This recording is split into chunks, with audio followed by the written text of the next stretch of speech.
Hey everyone! Welcome to episode 4 of the JMU X Labs AR social media filter pop-up. In this episode, we're going to be going over how to do colored filters, and we'll be working some more with patches. We're going to get started with a really simple approach to doing colored filters, but then we'll get into some more nuanced and complex options later on. To get started, we'll go back to our focal distance, and we're going to start by adding a canvas, and then we're going to go back and we'll also add a rectangle. We're going to be doing a similar thing that we did in episode 2 when we were making the green screen backgrounds. So again, we're going to go to width, and we're going to want to fill up the whole thing, so we'll go fill width and fill height. Now we're going to want to add a material to the rectangle so it's not this checkered pattern. So for that, we go to materials, and we can go to this material. I'll say this is our color material. And so from here, it's just as simple as we can literally just pick a color. Let's say red to start, and we can adjust the opacity. And that'll make me red, as you can see.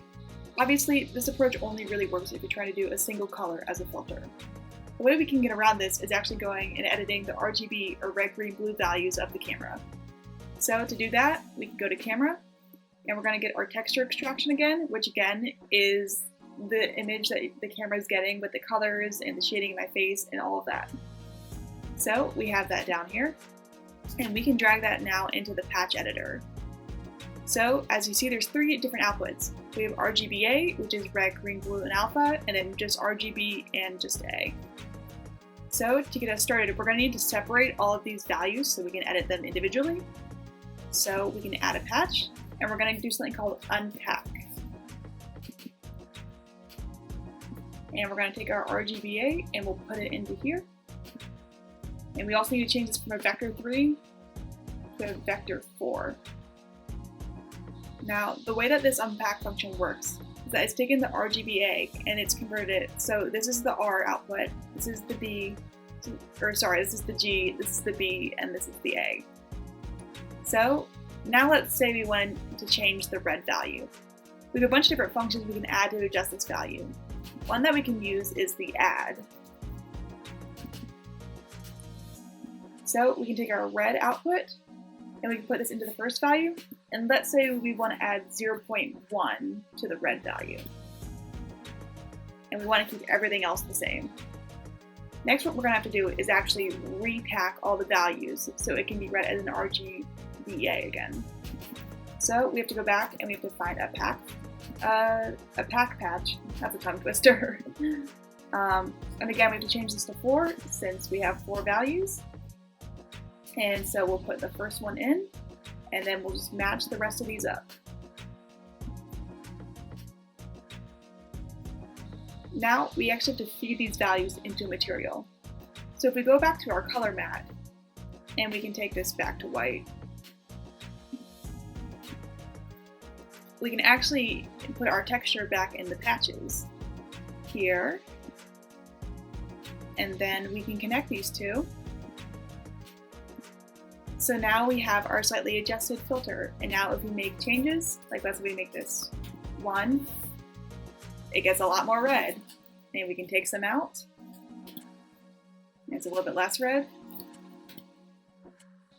If you want to take all the red out, you can actually go ahead and get rid of this line and get rid of the add patch altogether, because now the red value is not getting fed into this pack, so it's currently just being set to 0. And as you can see on the filter, all of the red is gone from the image, and you can just adjust this manually. So that's another cool option of how to adjust the colors of a filter. There's also a way to change the hue, saturation, and brightness of the filter, but there's a little bit more unpacking and repacking involved. So if we want to do that, let's go ahead and delete our unpack and pack, and we can keep our material at the end because that's still the same end goal. So for this part, we're going to have to do just the RGB value. We can't do the RGBA again. And that's because we're using a new patch called Color Space. And what this does is it takes an RGB input, which we can do through there, and it can convert it to either an HSV, which is hue, saturation, and value, or hue, saturation, and light, which is what we're going for. So we're going to click that. Then once again, we're going to have to unpack everything so it's its own separate color. And we can do that. Now, one thing to note is that we're going to have to do different operations on these values just based on the way that they get calculated in the program. So for our hue, we're going to have to do addition, and then for our saturation and light, we're going to have to do multiplication. So we can do that first. For the hue, we can add another add node, and we can feed this through. We can get a multiply, and we can feed this to the saturation, and we can do another multiply, and this is for the light. So we have these three values that we can now manipulate. Now we're going to have to repack them all. So we can do repack, oops, just pack.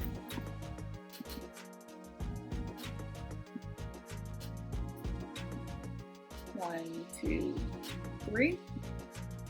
And now, because these are still hue, saturation, and light values, we have to put them back through the color space again and get them back to RGB values. So we have RGB,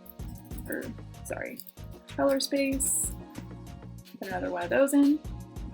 And so now we'll feed those values back into the color space. And we have to now convert from hue, saturation, and light, and the output is now RGB. Now, the slightly annoying part is we now have to unpack things yet again because now we need to put this alpha value that we didn't have originally back into the RGBA value so that it can be read by this finally. So we have to do one more unpack.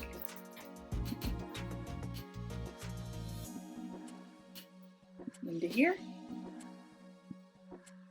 And we need one more pack. And we need to change this to 4 because remember we have to include our alpha as well. So we can go 1, 2, 3, zoom out, go all the way back to the beginning, and grab this line. It's a little bit long, but it's connected. And then finally, once we have all that together, we can then connect it to the material. So now if we go back and let's say we want to make the filter brighter, we can go 1.5 and now it's brighter. Maybe change that back. Let's say we want to have this more saturated. Let's maybe bump this up to 2. And now we're more saturated. And let's say we want to bump up the hue, we can add maybe 0.2 or even all the way up to 1. And it changes. So those are a couple of ways you can change the light and colors on your filters. Again, a lot of this stuff comes down to just trial and error, figuring out what you like and what you think looks good. There's also a way to add lookup tables to your filters if you're interested in achieving a certain aesthetic for your filter. However, that kind of falls outside of our scope for today's pop-up, but it's definitely something worth looking into if you're interested in it. So, this is the end of the 4th episode. Join us next time for our last episode, where we'll be learning about animation and we'll be making those square question and answer quizzes. See you there.